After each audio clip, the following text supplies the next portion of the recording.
Apocalipse 3, de 1 a 6.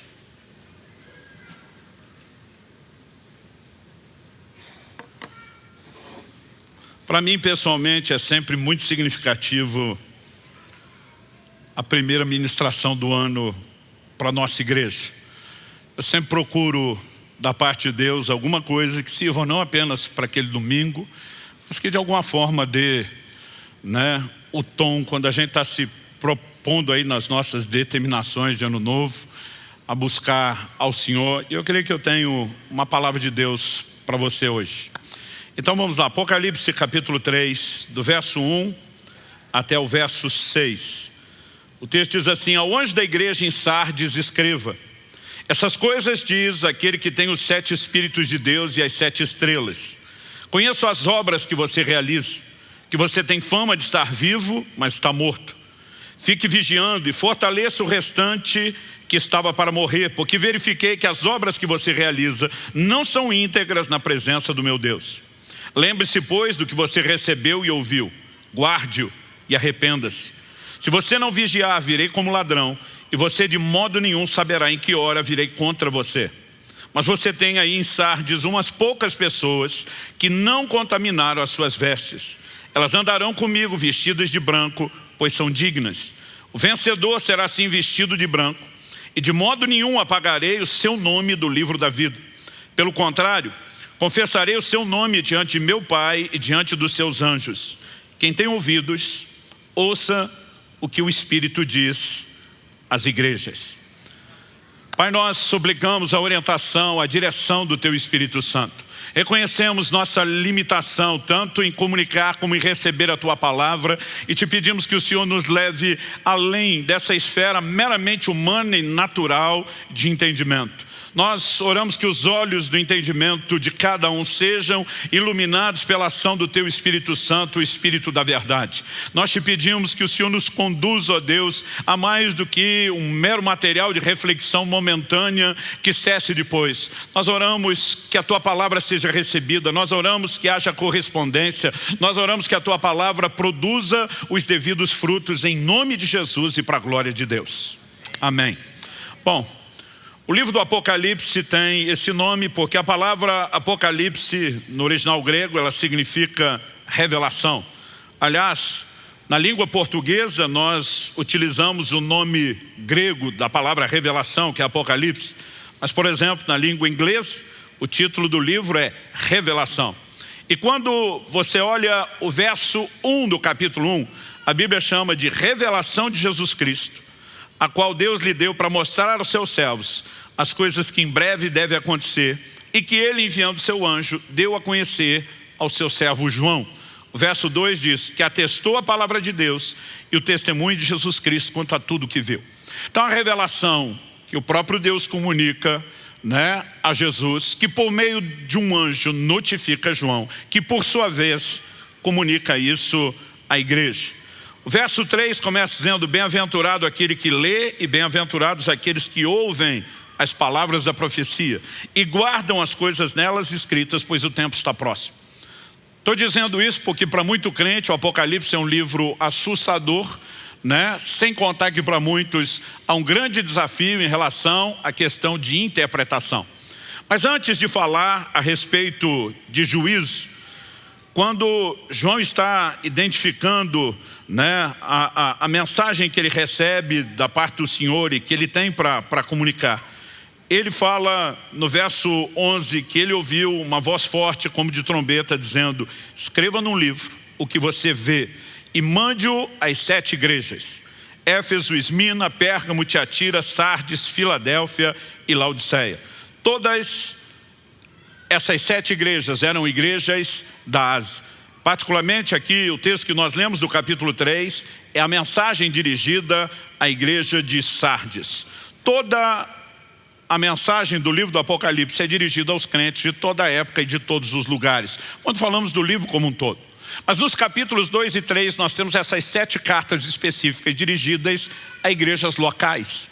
Só para contextualizar, né? Imagine hoje o Senhor falando com 7 igrejas diferentes, cada uma vivendo uma história e um comportamento, e o Senhor de forma personalizada estava tratando com cada um deles. Mas obviamente tudo isso foi registrado porque o Senhor queria que nos alcançasse, e a Bíblia nos mostra que há bem-aventurança em tudo aquilo que nós podemos receber. No verso 19, Jesus diz para João: escreve as coisas que você viu, as que são e as que depois dessas hão de acontecer. O Apocalipse pode ser dividido basicamente nesses 3 aspectos: as coisas que viste, as que são e as que hão de acontecer. As coisas que viste, no capítulo 1, ele descreve a visão que ele teve e como ele recebe a mensagem do resto do livro. As coisas que são, ele se dirige a essas igrejas falando do que estava acontecendo naquele tempo, naquele momento. Mas o Senhor diz: e as coisas que hão de acontecer. A partir do capítulo 4, todo o tom do livro sinaliza os eventos finais e que hão de acontecer. Então, para contextualizar, quando estamos lendo o capítulo 3, do verso 1 a 6, como lemos, isso era a realidade da igreja de Sardes naqueles dias. No entanto, Deus queria que eu e você soubéssemos como Ele tratou com a igreja daqueles dias, daquela época. Por quê? Porque essas verdades, de alguma forma, também nos atingem. Basicamente, nós precisamos reconhecer que ao dirigir-se a um grupo que ele intitula como igreja, ele está falando de uma comunidade dos santos, dos salvos, daqueles que experimentaram a salvação em Jesus. Mas a advertência trazida a esse grupo me traz temor, porque ainda no verso 1, ele diz: conheço as obras que você realiza, que você tem fama de estar vivo, outra tradução diz: tem nome de que vives, mas está morto. Então o Senhor diz: vigie, ou fique vigiando, fortaleça o restante que está para morrer. Ou seja, a morte está se instalando, mas ainda não necrosou tudo. As coisas ainda podem piorar, como também podem melhorar, podem ser revertidas. Então ele está dizendo claramente: fortaleça o restante que estava para morrer. E diz: porque verifiquei que as obras que você realiza não são íntegras na presença de meu Deus. A partir dessa advertência, vem a mensagem de conserto. Lembre-se, pois, do que você recebeu e ouviu. Volte à essência do Evangelho, aquilo que te foi anunciado desde a origem. E ele então declara o seguinte: não apenas guarde aquilo, mas arrependa-se por conta de tudo aquilo que você ouviu e não está guardando. Junto com o chamado ao arrependimento, ele reforça a advertência: se você não vigiar, virei como ladrão, e você de modo nenhum saberá em que hora virei contra você. Me assusta a declaração do verso 4. Mas você tem aí em Sardes umas poucas pessoas que não contaminaram suas vestes. Deus está dizendo: não é todo mundo que está avacalhando a vida cristã. Ainda existe um remanescente.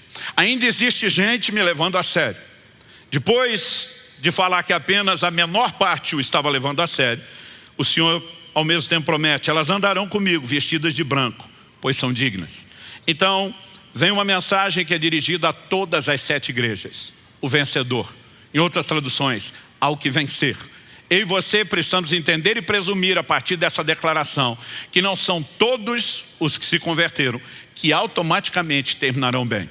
Mas o Senhor está dizendo: ao que vencer, o vencedor será assim vestido de branco, e de modo nenhum apagarei o seu nome do livro da vida.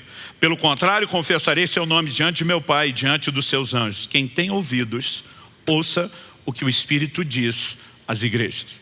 Em outras palavras, Deus está dizendo: presta atenção, porque o assunto é sério, é delicado e não pode ser ignorado. Bom, uma vez que ele está se dirigindo à comunidade dos santos, dos salvos, do que já passaram por conversão, o que eu digo que me enche de temor é a declaração: se você me levar a sério, não contaminando as suas vestes, andando comigo vestido de branco, de forma alguma eu vou apagar o seu nome do livro da vida. Porque ele faria uma promessa de não apagar o nome, se o nome não pudesse ser apagado. Sabe, eu desde criança fui exposto a um ambiente de ensino bíblico que tinha uma mensagem mais ou menos assim: uma vez salvo, sempre salvo. E até hoje eu vejo pessoas sinceras e não necessariamente mal intencionadas que têm apresentado um evangelho que, em outras palavras, se resume: não importa a forma como você vive, se você garantiu a conversão, está tudo certo até o final. E essa não é a mensagem bíblica. O Senhor está dizendo, o que vencer, seu nome não será apagado. Então o que não vencer, vai acontecer o que com ele? Normalmente a gente usa Mateus 10:32, se você me confessar diante dos homens, eu vou te confessar diante do Pai. Como se fosse só a confissão da conversão. O Senhor está dizendo, me confessar é mesmo depois de convertido, preservar tudo aquilo que você ouviu desde o início. E se você não sustentar isso, eu não sustento minha confissão sobre você diante do Pai. Então nós temos uma mensagem clara de advertência que precisa dar o tom de seriedade, que é aquele que eu espero que seja com o qual você receba a palavra de hoje. O Senhor fala, você tem nome de que vive, tem fama de estar vivo, mas está morto. Vamos fazer uma breve recapitulação doutrinária do que é que aconteceu conosco quando nós nos convertemos. Efésios capítulo 2, verso 1 diz assim, Ele lhes deu vida quando vocês estavam mortos em suas transgressões e pecados. O que acontece na conversão? A gente sai de um estado de morte espiritual e a gente é vivificado. Nos versos 4 a 6 de Efésios 2, a Escritura continua e pontua, mas Deus, sendo rico em misericórdia, por causa do seu grande amor com que nos amou, estando nós mortos em nossas transgressões, nos deu vida juntamente com Cristo, pela graça vocês são salvos, e juntamente com Ele nos ressuscitou, e com Ele nos fez assentar nas regiões celestiais em Cristo Jesus. Ele nos deu vida, Ele nos ressuscitou, porque a nossa condição antes da conversão era de morte espiritual. O que Ele proporcionou? Vida. A partir do momento que eu e você saímos da morte do pecado e entramos na vida em Cristo, nós não podemos presumir que esse estado de vida seja inalterável. Ele está dizendo para a gente que saiu daquela morte espiritual, você tem nome de que vive, tem fama de estar vivo, mas está morto. Ele diz, o processo de necrosação já começou, dá para interromper, dá para reverter, mas a morte pode voltar a se instalar. Mas que houve essa regeneração indiscutível. Lucas 15:24, quando Jesus se refere ao filho pródigo, a frase usada naquela parábola é, ele estava morto e reviveu. Essa foi a condição do que eu e você passamos espiritualmente. Agora há um paradoxo na vida cristã. Ele nos tira da morte do pecado para um lugar de vida espiritual. Mas agora que Ele nos vivificou, Ele nos chama para morrer. A mensagem que poderia ser apresentada como cerne da obra de santificação do Evangelho diz respeito à mortificação. Em Romanos 12:1, Paulo diz, portanto, irmãos, pelas misericórdias de Deus, peço que ofereçam seu corpo como sacrifício vivo, santo e agradável a Deus. Esse é o culto racional de vocês, que é oferecer o corpo como sacrifício vivo. Eu tenho repetido isso aqui, sacrifício vivo é um paradoxo, porque sacrificar é matar. Como é que o sacrifício é vivo? Paulo mata ou não mata? Paulo está dizendo mata, mas não é literal o seu corpo. O que é que eu mato? Em Colossenses 3:5, a Escritura diz, portanto, façam morrer tudo que pertence à natureza terrena. Ele está dizendo, mata o que está dentro do corpo, sua carnalidade, não o corpo. Mas se você me acompanhar em Colossenses 3, depois dele declarar no verso 5, façam morrer tudo que pertence à natureza terrena, vem a descrição do que é isso. Imoralidade sexual, impureza, paixões, maus desejos e avareza, que é a idolatria. Por causa dessas coisas é que vem a ira de Deus sobre os filhos da desobediência. Vocês também andaram nessas mesmas coisas no passado, quando viviam nelas. Agora, porém, abandonem igualmente todas essas coisas, ira, indignação, maldade, blasfêmia, linguagem obscena no falar. Não mintam uns aos outros, uma vez que vocês se despiram da velha natureza com as suas práticas e se revestiram da nova natureza que se renova para o pleno conhecimento, segundo a imagem daquele que o criou. Na mensagem bíblica, seja aqui em Colossenses, ou em Efésios 4:22-24, despisse do velho homem, revestisse do novo homem, ou despisse da velha natureza, revestisse da nova. É mudança de comportamento. E nós precisamos entender que isso é apresentado numa perspectiva de que abandonar o velho comportamento é fazer morrer a velha natureza. Então ele nos tira de um lugar da morte espiritual do pecado, nos vivifica, mas ele está dizendo, para você permanecer aqui, você tem que fazer morrer o que te manteve no estado de morte. Porque ou você mata a morte, aquilo que te fará morrer, ou ela vai se manifestar em você mesmo depois de uma experiência de conversão. Quando eu olho para o ensino do Novo Testamento, fica claro para mim que mesmo tendo recebido uma nova vida, é nossa responsabilidade decidir se nós vamos permanecer na nova realidade, na nova natureza, na nova criação ou na velha. Em Romanos 8:13 a Bíblia diz, porque se vocês viverem segundo a carne, caminharão para a morte. Mas se pelo Espírito mortificarem os feitos do corpo, certamente viverão. Então, o paradoxo da vida cristã é Deus nos tira de um estado de morte, manifesta em nós vida e diz, mas para que a vida funcione, você tem que continuar morrendo porque te matava. Senão a vida deixa de operar em você. Quando nós olhamos para a essência da obra da santificação, que é o desenvolvimento da salvação, nós precisamos reconhecer que a mortificação, da carne, o domínio próprio, a subjugação da velha natureza, é a essência da continuidade do processo que iniciou-se na conversão. E quando a gente olha por essa perspectiva, algo que nós precisamos entender, e eu quero usar aqui a declaração de um camarada chamado Richard Sibes, e diz: o cristão é uma pessoa estranha. Ele está tanto morto como vivo.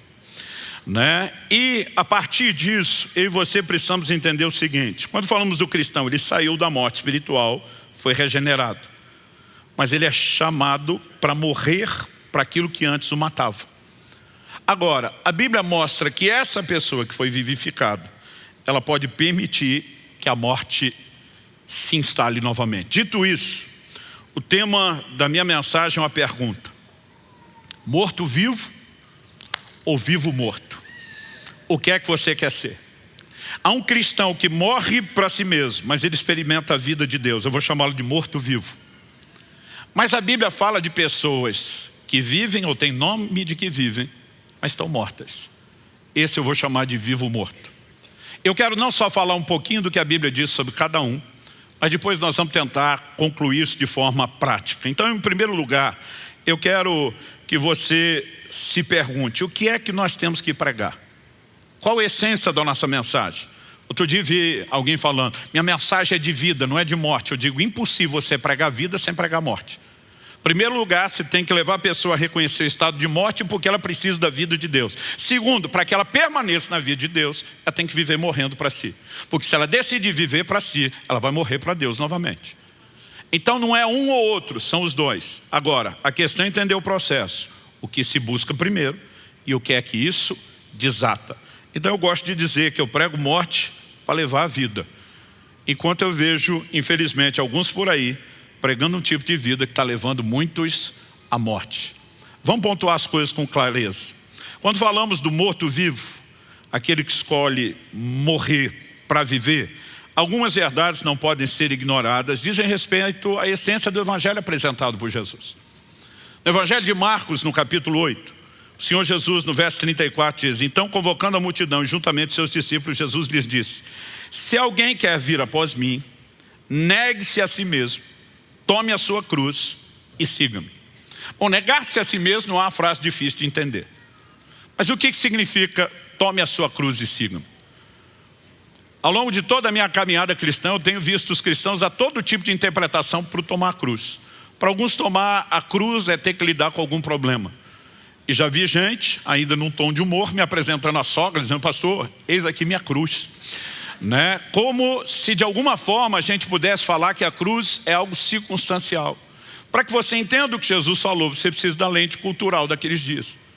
Jesus morreu numa cruz, porque a crucificação era uma das formas mais comuns de execução praticadas pelo Império Romano. Agora, antes de ser crucificado, a Bíblia diz que Jesus foi obrigado a carregar a sua cruz. Por conta de todo o sofrimento e tortura que lhe foi infligido, ele não conseguiu levar a cruz o caminho todo.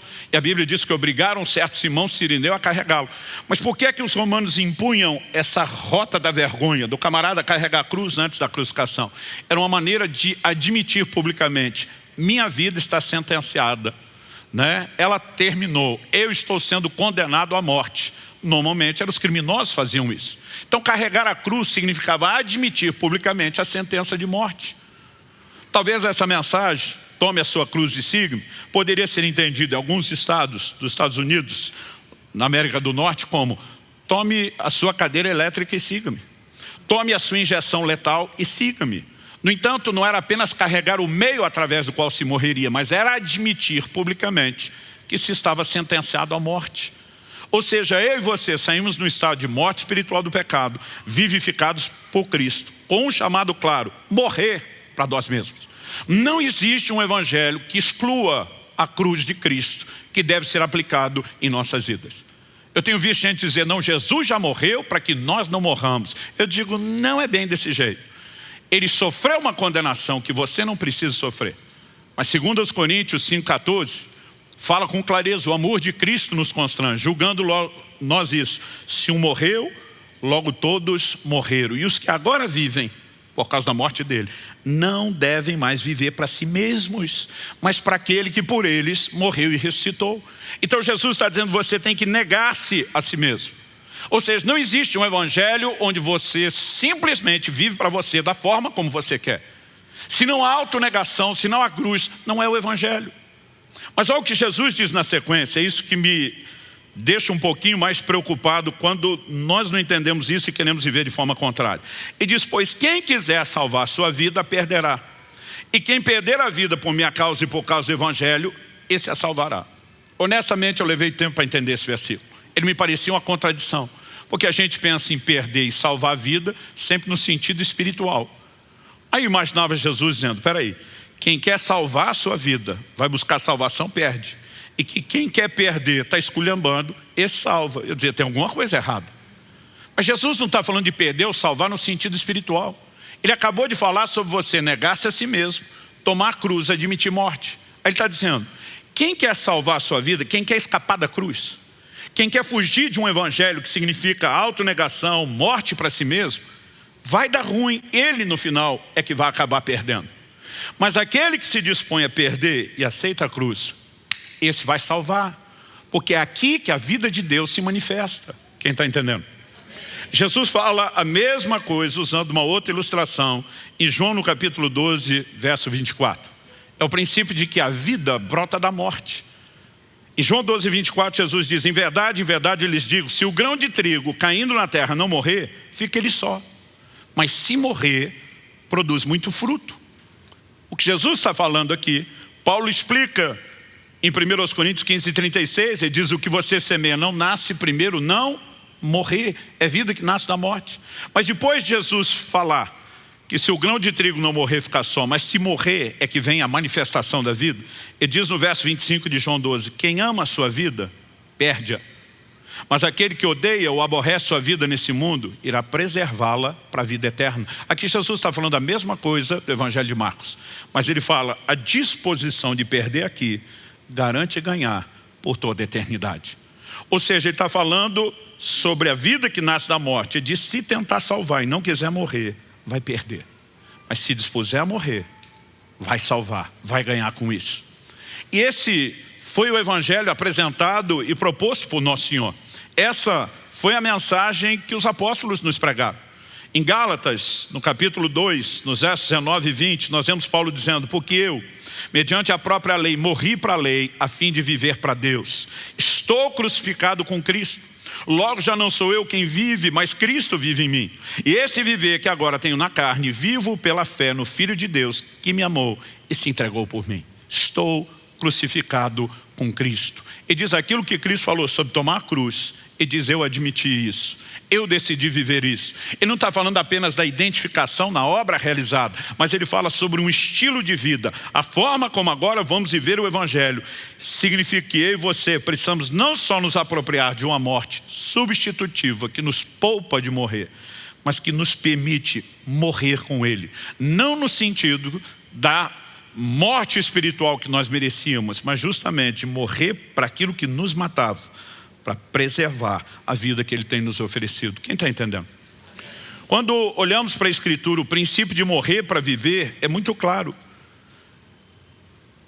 Quando eu considero esse paradoxo, olha o que Paulo diz em 2 Coríntios 4, de 10 a 11, que é o paradoxo do morrer e o viver.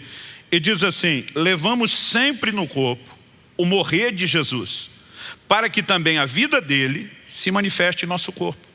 Ele não está falando de uma morte literal, mas ele está dizendo, nós precisamos trazer o morrer de Jesus para a vida dele se manifestar em nós. Aí ele continua, ele diz assim, porque nós que vivemos, somos sempre entregues à morte por causa de Jesus, para que também a vida de Jesus se manifeste em nossa carne mortal. Sempre entregue à morte, ele não está falando da morte física, porque essa não dá para ser entregue a ela sempre. Agora, se existe um morrer diário para a nossa carne, para nós mesmos, ele diz, nós estamos sempre entregues a isso. Com qual propósito? Para que a vida de Jesus se manifeste em nós. Não existe como eu e você possamos de fato viver a plenitude do que Deus tem para nós, com o pacote completo de vida, sem uma decisão de morrer para nós mesmos. E nós precisamos escolher ser o morto-vivo, aquele que morre para viver. Porque tem muita gente decidindo viver para si mesmo, sem perceber que dessa forma ele está escolhendo morrer, voltar para o lugar de onde saiu. Há uma figura que me chama muita atenção no Velho Testamento, é quando Gideão lidera aquela tropa dos 300 homens escolhidos com os quais Deus o direciona. Ele tem uma estratégia interessante. Todos eles iriam carregar uma espada e um vaso. Dentro do vaso havia uma lâmpada, havia uma tocha. É evidente que ela estava dentro do vaso e ela ficava escondida, e que na hora certa, quando os vasos fossem quebrados, elas iam aparecer de repente na escuridão. Muitos ficam discutindo a razão disso, né? Dizem que na verdade Gideão deu um blefe, porque normalmente eram líderes de tropas que tinham as suas tochas, e que ele vendeu a imagem que eram 300 tropas e não 300 pessoas. Mas a Bíblia fala de uma intervenção espiritual, não fala de algo que era mero golpe natural. Mas independente dessa visão a ser discutida, eu gosto de pensar nessa figura à lente do que Paulo nos ensina em 2 Coríntios. No mesmo capítulo 4, agora há pouco eu li os versos 10 e 11 para falar do morrer de Jesus no nosso corpo, se manifestando para que a vida dele apareça. No verso 7 de 2 Coríntios 4, um pouquinho antes, Paulo diz assim: temos porém esse tesouro em vasos de barro, para que se veja que a excelência do poder provém de Deus e não de nós. A Bíblia fala de nós como um vaso de barro. A excelência é o que está dentro, é a vida de Deus. E a única forma dessa vida se manifestar é quando nós quebramos o vaso.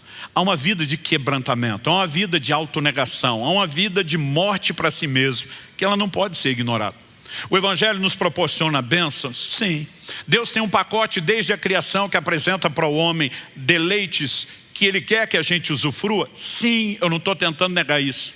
Mas de alguma forma o Evangelho moderno tem se tornado cada vez mais antropocêntrico, colocando o homem no centro de tudo. Ele tem vivido para proclamar uma mensagem de deleite. É quase como se a essência de viver aqui com Cristo é que a gente seja abençoado e tenha tudo para se divertir, menos o próprio Deus. Então eu não quero ir de forma alguma a extremos e dizer que Deus não quer te abençoar em questões naturais. Mas eu gostaria de dar um tom nesse início de ano, de que há algo muito mais sublime, de que há algo muito mais elevado para que se busque, do que só as bênçãos naturais e terrenas. Paulo disse, é só para essa vida que nós esperamos em Cristo. Nós somos de todos os homens os mais dignos de lástima. Há algo maior e mais sublime do que tudo aquilo que Ele pode fazer numa esfera natural. Então não estou negando que Ele pode te fazer prosperar financeiramente, que Ele pode interferir na sua casa, que Ele pode te dar saúde, nada disso. Mas gente, nós precisamos pensar no Evangelho que proporciona mais do que isso. Quando Deus cria o homem lá no início, no Éden, o homem ainda não pecou, pressupõe-se, portanto, que ele está experimentando Deus na sua plenitude. E ainda que ele tenha livre acesso à presença de Deus, de alguma forma Deus disse, eu quero que você tenha outros tipos de alegrias e deleites. Então a Bíblia diz que Deus fez todo tipo de árvore frutífera, dizendo, pô, você pode comer de tudo, menos dessa. Havia restrição para uma única, porque aquela única tinha restrição, porque Deus disse, se você tentar avançar esse limite proibido, você vai tentar entrar num nível de prazer que vai comprometer o que você tem comigo. Então, eu permito que você tenha outros prazeres, desde que eles não concorram comigo. Deus não se limitou apenas à comida. A Bíblia diz que Deus olha para um homem sozinho e diz, quero que você tenha companhia, que você tenha alegrias no nível da sua alma e não só no plano espiritual. E a Bíblia diz que Deus decidiu fazer a mulher para o homem. Existe deleite nesse relacionamento, que não é só emocional, também é físico. E não existe absolutamente nada de errado quando usufruímos esses deleites. Seja comida, seja o relacionamento íntimo do casal. Mas Deus foi muito claro quando decidiu visitar o casal todo dia, dizendo, mas eu não quero que vocês deixem de desfrutar a minha presença.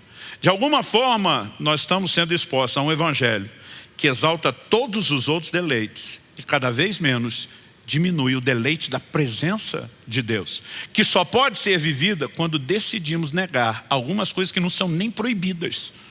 que são até mesmo lícitas e permitidas, mas a gente toma uma decisão, não vou viver só disso, porque tem algo maior. Quem está entendendo?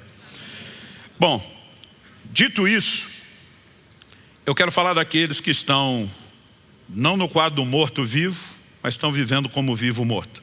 Quando o Senhor diz, você tem nome de que vive, mas está morto, Ele está dizendo, dá para fazer pose, dá para ter um comportamento como se você fosse um crente sadio, sem na verdade ser.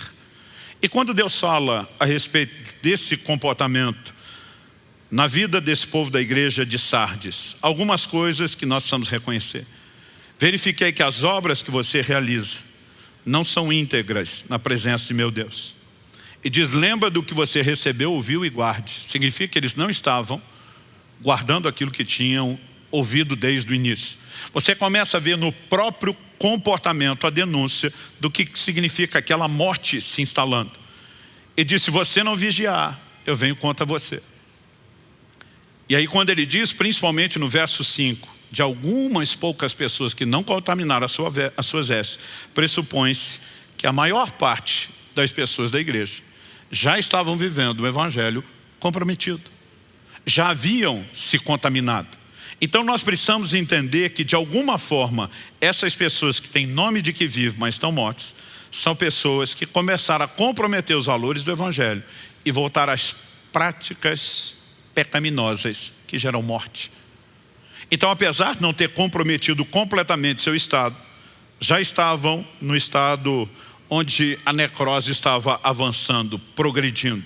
Quando eu olho para o Novo Testamento, eu percebo algumas advertências. E honestamente eu acho que isso não tem sido enfatizado o tanto quanto deveria.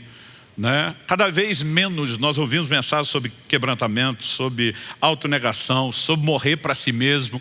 Quase que o tempo todo o encorajamento é apenas Deus quer que você seja feliz, como se felicidade se resumisse mera e exclusivamente a questões terrenas.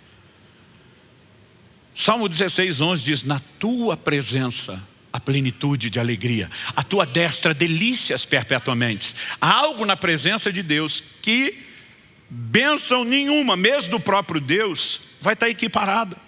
Deus está dizendo, eu não tenho problema que você tenha isso, mas nunca perca aquilo que é mais elevado, nunca perca aquilo que é mais sublime, nunca perca aquilo que de fato te preenche e te realiza. Aí você olha para a história e você vê cristãos que não tinham nada, eram perseguidos e viviam profundamente realizados. Hoje em dia você vê crente que tem tudo e vive triste, deprimido, como se o evangelho não fosse bom o suficiente, quando ele não percebe que o foco daquilo que ele está buscando é que está distorcido. Então tem pessoas fazendo escolhas. Vamos para as advertências. Paulo, por 2 vezes, escrevendo a Timóteo, apresenta 2 advertências que merecem a nossa atenção. A primeira delas está na primeira epístola, a segunda que eu vou trazer está na segunda epístola. A primeira epístola, 1 Timóteo 5, nos versos 5 e 6.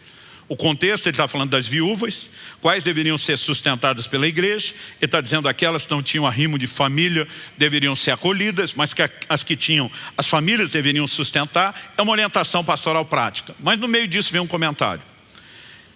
Paulo diz assim, aquela que é viúva de fato, não tem arrimo de família, e dizem, não tem ninguém para cuidar dela, espera em Deus e persevera em súplicas e orações noite e dia.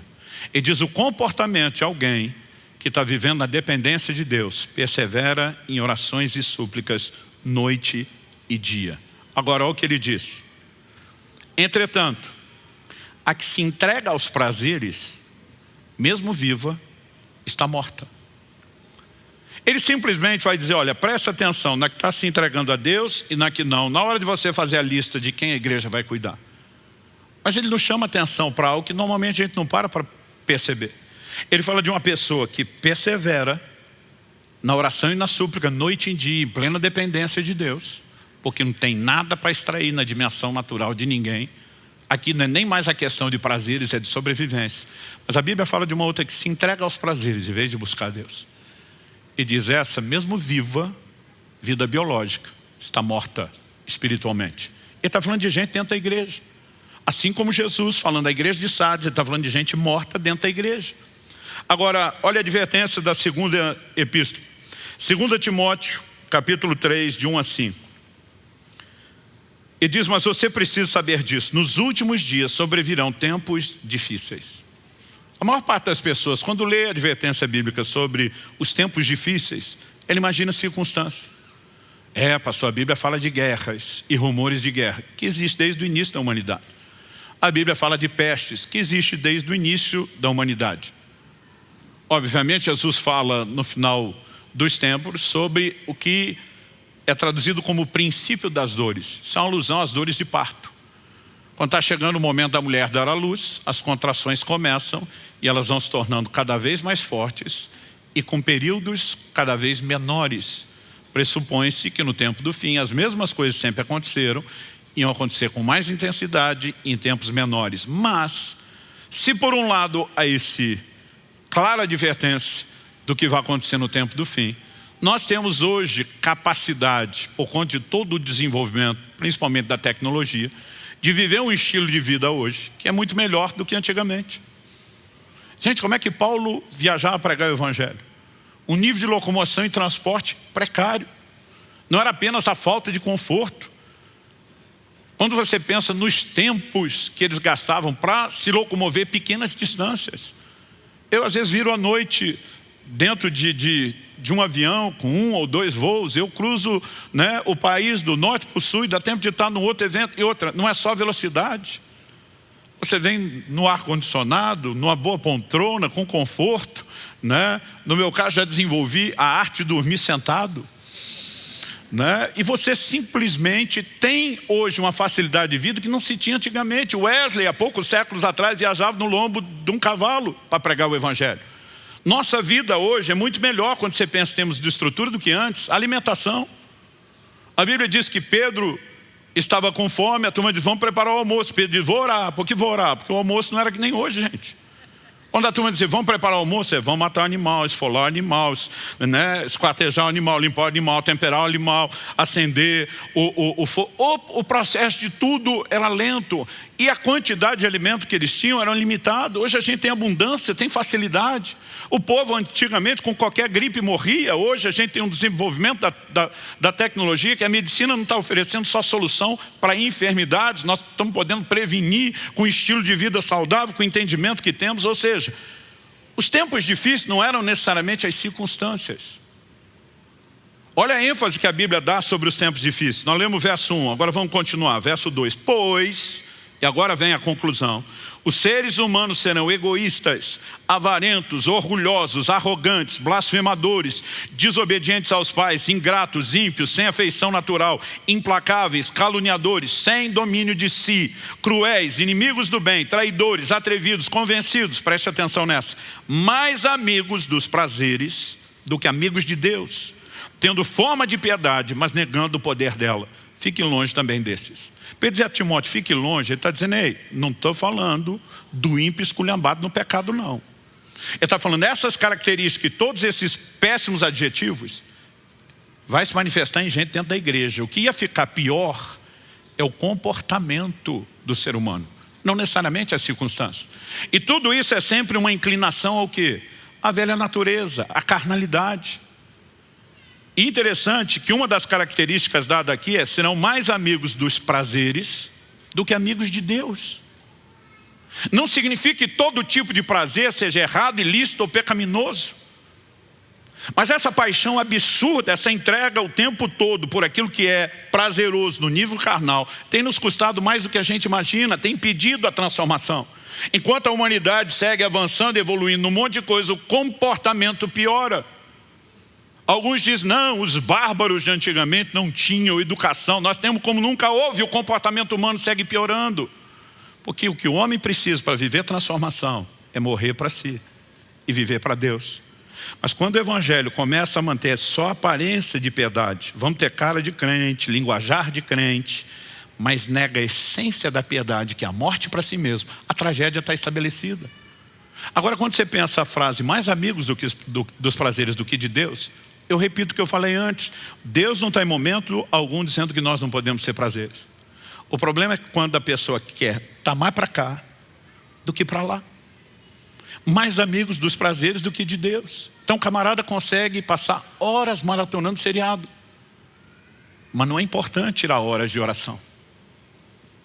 Ele consegue passar horas se divertindo. mas não consegue gastar horas na palavra de Deus.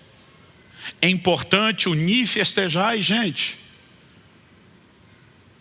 vai chegando o fim do ano, a gente tem desculpa comer, comer, comer e comer cada vez mais. Mas a arte bíblica do jejum vem se tornando cada vez mais ignorada e esquecida. Porque nós estamos hoje obcecados por todo tipo de prazer, mas muito pouco obcecados por Deus. E sem o entendimento de que para entrar nesse lugar mais profundo, a necessidade de que você morra não só para aquilo que te mantinha totalmente morto no pecado, mas até para prazeres lícitos. Por exemplo, o apóstolo Paulo escreve em 1 Coríntios 7, ele começa nos primeiros versículos dizendo que o casal cristão deve manter uma vida de intimidade física regular, frequente. Eu sempre brinco que ele está dizendo que tem que ter avivamento nessa área também. Mas quando chega o verso 5, ele diz assim, não vos priveis um ao outro.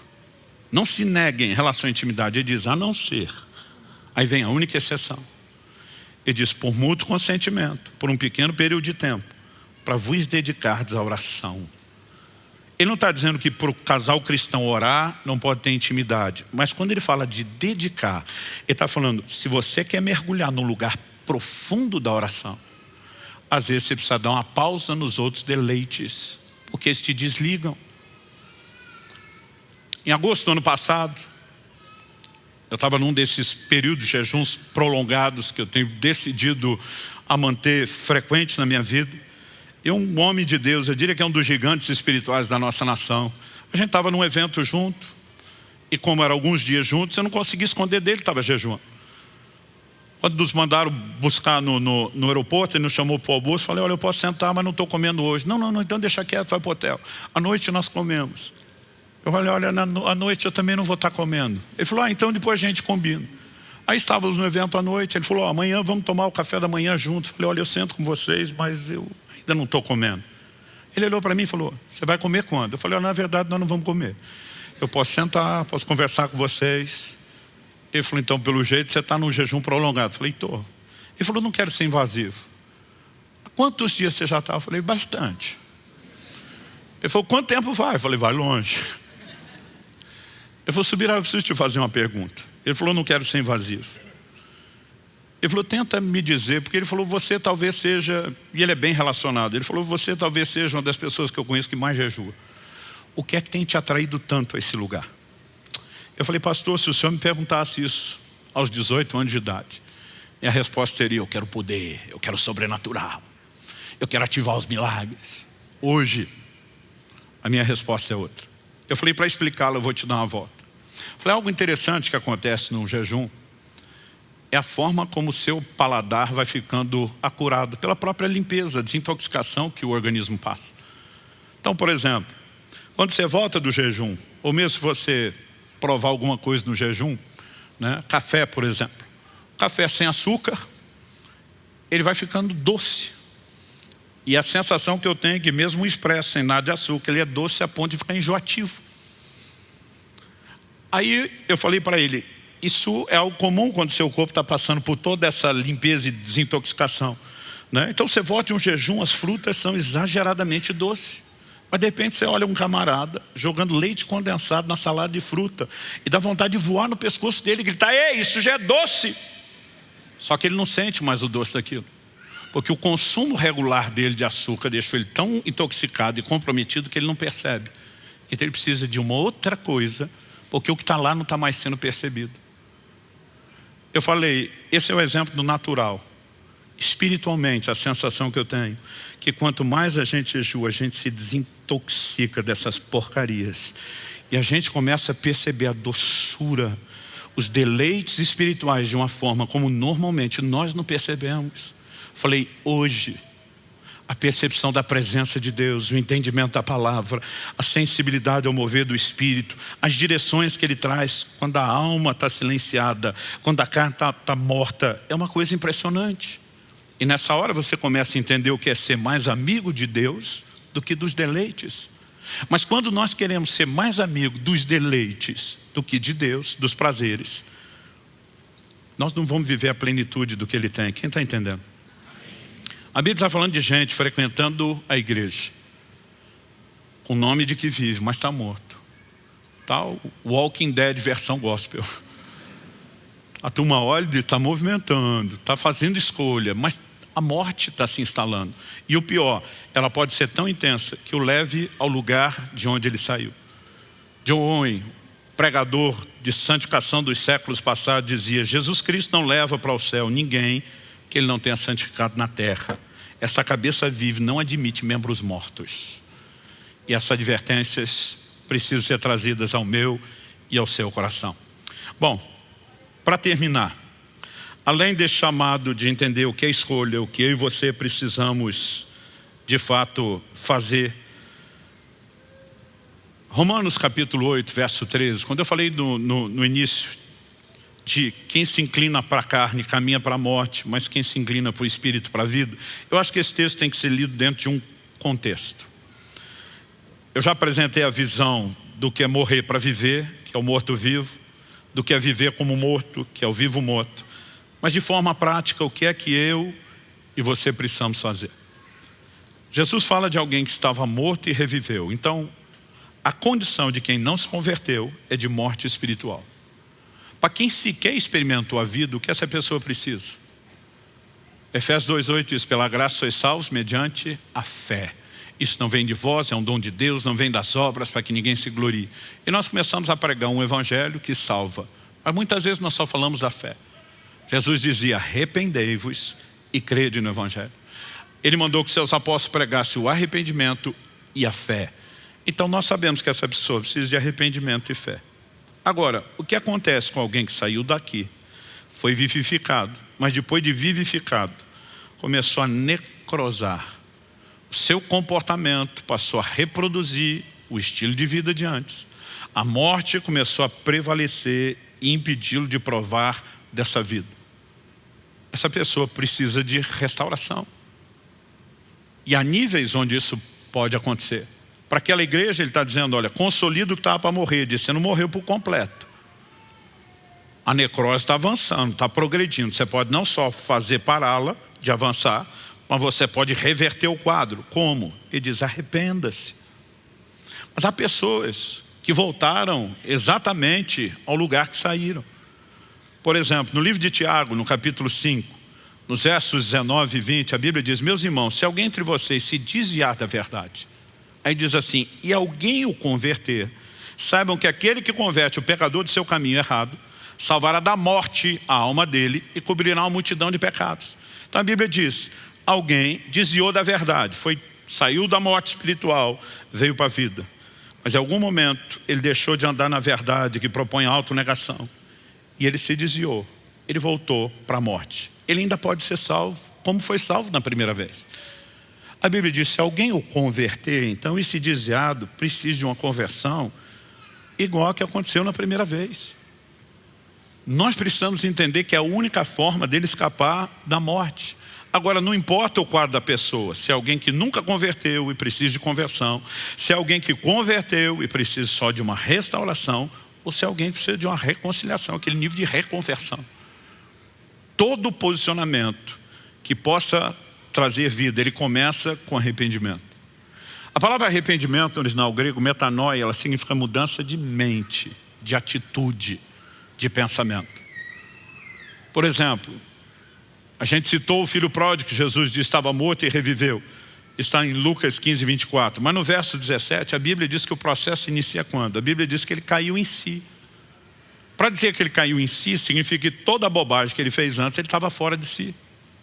Assim como Pedro, quando negou Jesus, e a Bíblia diz o galo canta, ele lembra a advertência de Jesus. A Bíblia diz que Pedro, caindo em si, chorou amargamente. Significa que ele estava fora de si.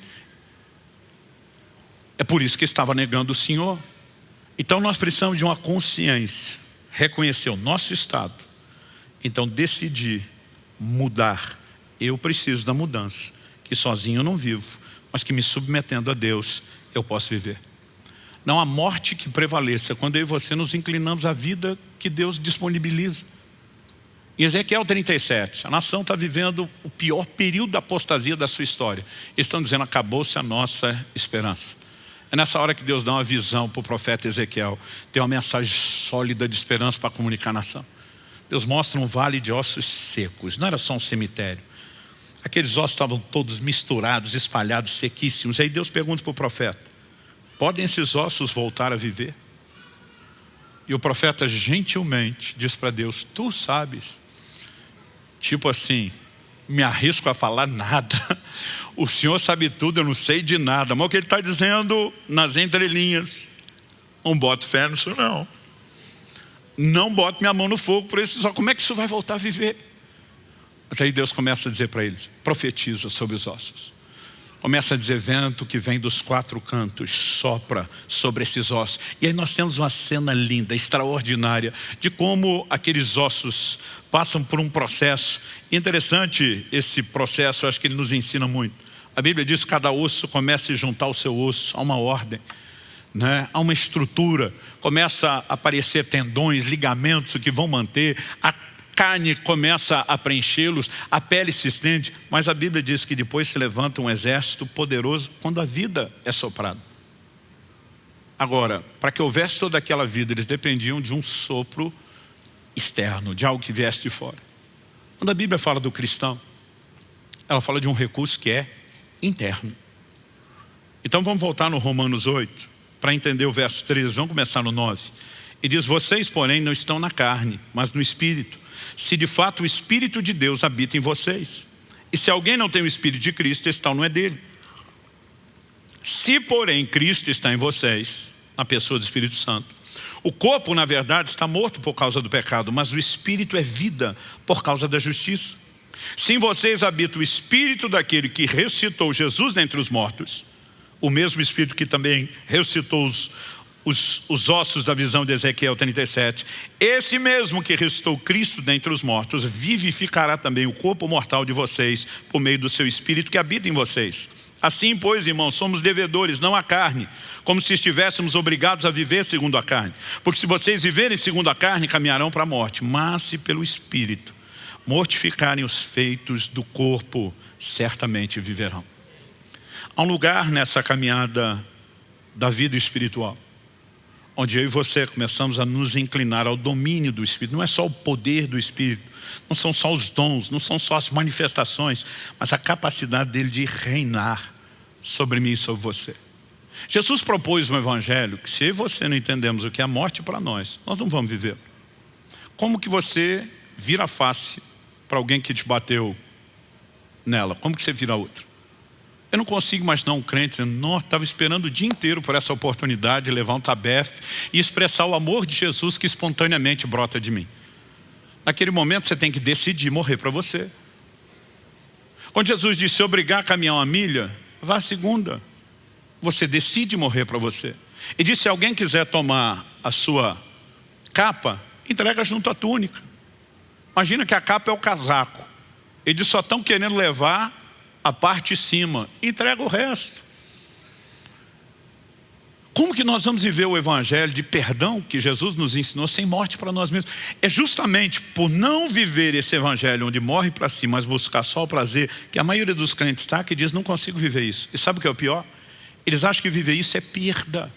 Então eles ficam tentando se salvar. Não, eu tenho que viver um misto de evangelho, que dê para eu curtir Deus e as coisinhas sem perder todos esses prazeres. Mas Jesus está dizendo: criatura, entenda que se você não quiser perder, você nunca vai salvar, você nunca vai ganhar. E diz: mas se você dispuser a perder, você vai ganhar. O que você precisamos entender é que santidade é não a carne, não é perda, é ganho.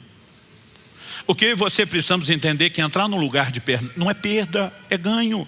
Na cabeça de alguns crentes, perdoar é perder. Eu não vou lutar por aquilo que é justo, eu não vou me vingar, eu vou ser uma pessoa passiva, frouxa, estou perdendo. Não, você está ganhando. E se a mentalidade não mudar, nós jamais vamos viver plenamente a vida que Deus tem para nós. Mas isso é uma escolha. E cada vez que Deus nos chama um exame e diz: tem morte aí, cuida, porque se você não parar essa morte, o resto vai terminar de morrer. Mas ao mesmo tempo vê Ele dizendo: arrependa. Ele está dizendo: não estou te confrontando porque acordei hoje querendo implicar com alguém. Ele está dizendo: eu te amo tanto que eu não quero te perder, e eu vou lutar por você, o que for preciso e necessário. Basicamente ele está dizendo: eu não morri para você viver meio evangelho, um evangelho meia boca. Eu me entreguei para que você vivesse o pacote completo. Então você precisa entender a resposta completa para viver as consequências plenas que o Evangelho pode proporcionar. Então ele está dizendo, se você está se perdendo, arrependa, arrependa e decida viver da forma correta. Pastor, eu acho que o necrosé inteiro, se converta novamente e volte-se ao Senhor. Feche seus olhos por um instante, eu gostaria que nós orássemos juntos.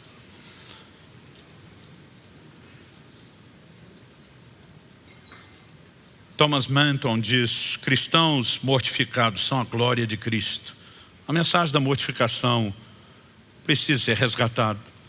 Mas eu e você precisamos entender que se busca dia a dia a um lugar de rendição, de entrega, da prática das disciplinas espirituais, onde a gente começa a sabotar a própria carne e dizer, você não vai ter tudo o que quer.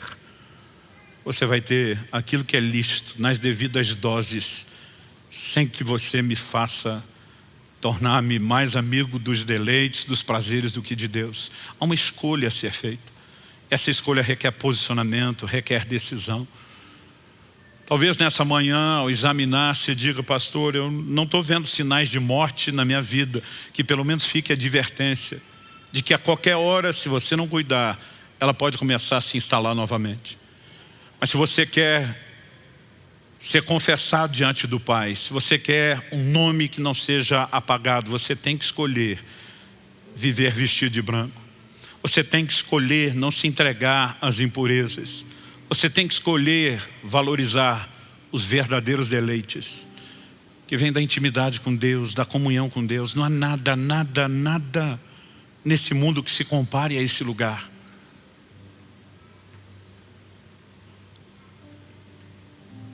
Olhe para dentro de si mesmo. Se você ainda não tomou a decisão de converter-se, entregar a Cristo, hoje é um excelente dia para você tomar a decisão mais importante da sua vida. Se você tem se afastado dele, se desviado e precisa reconectar, começar de novo, hoje é um excelente dia para que você tome essa decisão. Mas eu não quero parecer que Deus está oferecendo ajuda somente a esses que não se converteram ou precisam recomeçar. Muitos de nós precisamos avaliar se não há morte sendo instalada em alguns níveis. E precisamos entender que nós podemos fortalecer o que estava para morrer. Nós podemos impedir que o processo avance. Nós podemos mudar isso. E a minha oração é que nesse momento emocional de resoluções do início de ano, você possa decidir talvez viver como nunca antes, mortificação, autonegação, mas entender aonde isso te leva, numa dimensão de prazeres em Deus extraordinários. Não apenas escapar da condenação do inferno, que é o lucro que Deus nos deu, a capacidade de desfrutar de quem Ele é algo maior do que nós temos mensurado ou percebido. Então eu quero que você fale com Deus do seu jeito, da sua maneira, se avalie, se questione. Sabe que há áreas da minha vida onde os prazeres, mesmo os lícitos e não só os ilícitos, estão sendo supervalorizados e ainda assim estão me roubando de algo. Algo do qual eu preciso me arrepender hoje. Pecados com os quais vem me tornando complacente, tolerante, passivo. Enquanto você se avalia e conversa com Deus, eu quero orar por você. Meu Deus, sua palavra foi anunciada, comunicada, mas nós precisamos de mais do que informação. Nós precisamos do auxílio do Senhor. Nós precisamos da direção e da condução do Teu Espírito Santo. E nós clamamos isso nessa hora, não só para os que estão nessa reunião presencial, na vida de cada um daqueles que nos acompanham pela internet, seja essa transmissão ao vivo, até mesmo uma palavra gravada sendo assistida depois. Eu oro que o poder do Senhor os toque nesse momento. Eu oro que a Tua palavra fale e cale nos nossos corações. Eu oro por aquela aplicação personalizada que só o Senhor pode produzir. Eu oro pelo Teu toque, eu oro por uma liberação dos céus. Eu oro por despertamento. Nós não clamamos apenas por hoje, aqui e agora. Nós não clamamos apenas pelos efeitos ao longo da semana, enquanto refletimos na mensagem que ouvimos. Pai, nós oramos por um ano de dedicação singular, diferenciada ao Senhor. Nós oramos por um ano de rompimento e crescimento espiritual. Nós oramos por um tempo onde muito mais do que as bênçãos naturais, possamos viver a plenitude da comunhão, da intimidade e do relacionamento com o Senhor. E nós clamamos por isso em nome de Jesus. Estende a tua mão, sopra teu fôlego de vida e ajuda-nos, Senhor, a usar os recursos da ação do teu Espírito dentro de cada um de nós. Nós clamamos em nome de Jesus e para a glória do teu nome mesmo. Em nome de Jesus.